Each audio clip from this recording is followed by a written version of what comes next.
दक्ष news, सामान्यांच्या हक्कासाठी नेहमी दक्ष।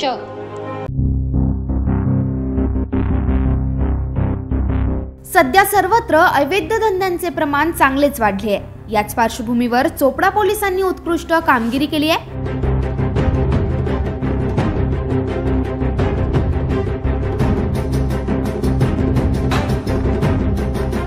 याबाबत सविस्तर वृत्त असे की चोपडा पोलिसांना गुप्त माहिती मिळाली की 17 सेन मार्ग येथे काही इस्मांजवळ गावठी कट्टे व जिवंत काडतुसे आहेत। त्या अनुषंगाने पथकाने सापळा रचून बुधगाव फाट्याजवळ गाडीची झडती घेतली असता 3 गावठी कट्टे व 8 जिवंत काडतुसे विनापरवाना असल्याचे आढळून आले।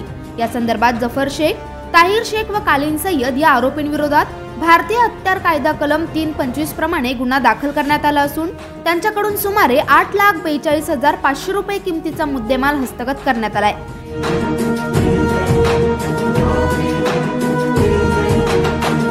दरम्यान चोपडा न्यायालयाने या आरोपींना 2 दिवसांची पोलीस कोठडी देखील सुनावली आहे। सदरची कारवाई उपविभागीय पोलीस अधिकारी डॉक्टर कुणाल सोनवणे यांच्या मार्गदर्शनाखाली चोपडा ग्रामीण पोलीस स्टेशनचे पोलीस निरीक्षक कावेरी कमलाकर, पोलीस नाईक शशिकांत पारधी, किरण धनगर, श्रावण तेली, संजय चौधरी, राजू महाजन, देविदास ऋषी, प्रमोद पारधी, मनीष गावित, विनोद पवार, महेंद्र भिल, संदीप निळे यांनी केली आहे।